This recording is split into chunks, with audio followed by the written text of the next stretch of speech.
গানেই আছে দুধ না খেলে হবে না ভালো ছেলে, কিন্তু শুধু তো দুধ নয়, তরতরিয়ে দাম বাড়লো হার্ড ড্রিঙ্কসে। শুক্রবার রাত আসলেই দোকানে লম্বা লাইন, বা শনিবারের নাইট পার্টি। একটু না হলে কি আর জমে? বিদেশির দিকে একটু যেন বেশি ঝোঁক। কিন্তু এবার যেভাবে দাম বাড়লো তাতে আর উল্লাস কতটা হবে কেই জানে। প্রশ্নটা থেকেই যাচ্ছে, কবে থেকে কতটা বেশি খরচ হবে এবার? শুধু ছাড় মিলবে একটিতে। কবে থেকে নয়া দর কার্যকর হবে?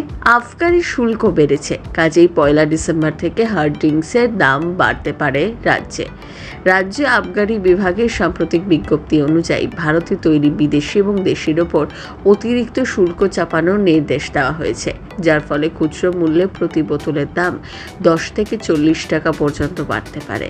তবে এখনই বিয়ারের দাম বাড়ছে না বলেই জানা যাচ্ছে। যেমনটা জানা যাচ্ছে, আগামী 1 ডিসেম্বর থেকেই হয়তো দাম বাড়বে, আর সেক্ষেত্রে বর্ধিত হারেই কিনতে হবে। সেদিন থেকে বাড়তি আবগারি শুল্ক কার্যকর হবে। স্বভাবতই দেশি বিদেশি যাবতীয়রই দাম বেড়ে যাবে। শুধুমাত্র বিয়ারের দাম বাড়ছে না বলে আবগারি দফতরের তরফে জানানো হয়েছে। সেই পরিস্থিতিতে আবগারি দফতরের তরফে নির্দেশ দেওয়া হয়েছে 30 নভেম্বর পর্যন্ত পুরনো দামে বিক্রি করতে হবে। ডিসেম্বরের 1 দিন থেকে দাম পরিবর্তিত হবে। পাইকারি বিক্রেতাদেরও নির্দেশ দিয়েছে রাজ্যের আবগারি দপ্তর। এতে কি সমস্যায় পড়বেন পানীয় প্রেমীরা?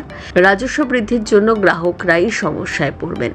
আগে বিদেশে অনেকটাই বিক্রি হতো, কিন্তু দাম বাড়ার কারণে তা এখন অনেকটাই পড়ে গিয়েছে। পরিবর্তে গ্রাহকরা ভারতে তৈরি বিদেশির দিকে ঝোঁক বাড়িয়েছেন। এর মধ্যেই আবার দাম বাড়লে একটা চাপ তো তৈরি হবেই।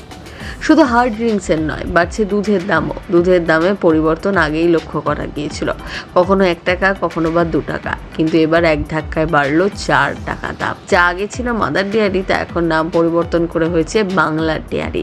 সেই সংস্থারই সর্বোচ্চ গুণমানের দুধের ব্র্যান্ড সুপ্রিমের আগে দাম ছিল 56 টাকা, কিন্তু নভেম্বর থেকে তা বেড়ে হয়েছে 60 টাকা। এছাড়াও স্বাস্থ্যসাথী ডাবল টোন দুধের দাম ছিল 46 টাকা, এখন হয়েছে 48 টাকা লিটার। রাজ্যের ডিস্ট্রিবিউটর হোলসেলারদের নির্দেশ দেওয়া হয়েছিল চলতি বছরের 30 নভেম্বরের মধ্যে যতটা সম্ভব পুরনো দামে স্টক বিক্রি করতে হবে। তবে তারপরেও যেগুলো বিক্রি করা সম্ভব হবে না সেগুলো নতুন দামের আওতায় আসবে। তাতে নতুন নির্ধারিত মূল্যে স্টিকার লাগাতে হবে বাধ্যতামূলকভাবে। গ্রাহকরা যাতে নতুন হার্ড ড্রিঙ্কসের দাম বুঝতে পারেন এবং তাদের মধ্যে কোনো বিভ্রান্তি না তৈরি হয়, সেই কারণেই এই সিদ্ধান্ত।